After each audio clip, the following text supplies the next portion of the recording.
What's up, guys? SuperCliff here, and thanks for tuning in on today's brand new episode. Alright, so we're gonna pick up from where we left off last, after young Thor had his ass handed to him by Gorr, the God Butcher. Now, I want you guys to understand something, just in case you guys haven't yet picked up on, which is the way in which Jason Aaron tells the story is remarkable. He showcases the narrative evenly paced so that you're sticking with the same story. You're never missing a beat at all, among the 3 different Thors, and across the 3 different timelines. Gosh darn it, Jason Aaron, you keep doing you.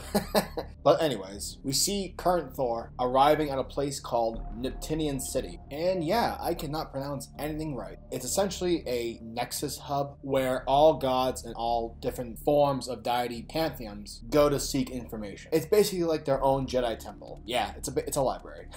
And the main honcho of the place is such a dick to Thor because he just treats Thor as like this bro. This guy who all he does is just drink, which is precisely true. Thor doesn't read. He can't read.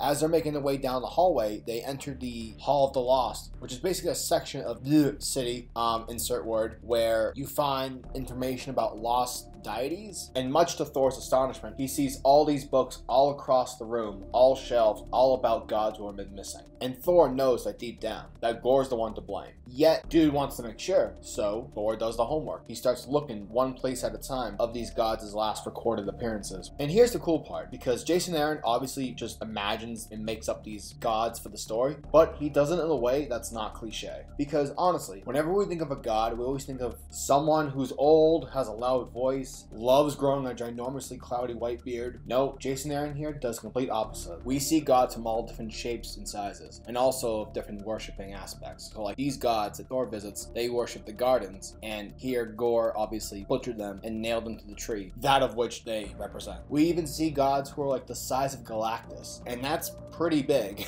But if we're to be honest here, I feel like this whole Thor montage of searching the different amounts of gods who have been missing is a way of Gorr secretly torturing Thor. Here's why. Because at each site of the dead gods, one of those shadowy like dogs that Gorr uses is at each of one of the sites of the dead gods. So for me, that comes off as a tease on Gorr's end. Therefore, insinuating that this fight is not only physical but mental as well. Now we time travel as young Thor is waking up from his fight against Gorr, and dude is not happy. Thor's pretty bummed. He's like, what? I lost? No, it wasn't fair.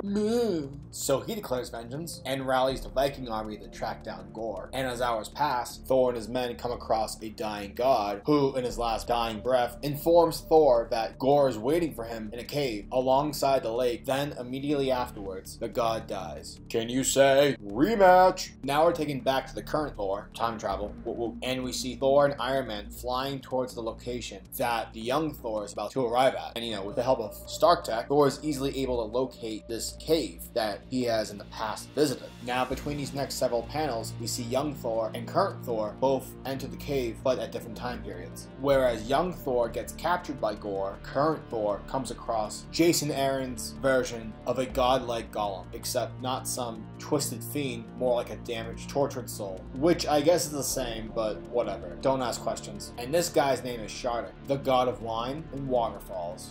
Ooh. So it's here where Thor asks Shardik, where's Gorr the God Butcher? And Shardik's like, I don't have any eyelids, bro. I'm scared. I'm not gonna tell you anything. So Thor's like, alright, man. If I take you back to a safe place, will you talk? And Shardik's like, no. And Thor's like, alright, let's go. So Thor takes Shardik back to Neptunian City, where we see the librarian beaten up and all bloody, with Gorr's attack dogs waiting to mosh. Now, prior to this brawl, Shardik did tell Thor that Gorr was after something called Kronix. And to Thor, he thinks this is a god. So, as the librarian is getting back up, Thor asks, where's Kronix? I need to warn him. And the librarian calls him an idiot because Kronix isn't a person, it's a place. And that's where Gorr is right now. And that wraps up today's video. If you guys like my content, please hit that subscribe button, as well as hit the bell symbol, so that the world of comics is never missed out. Peace, guys.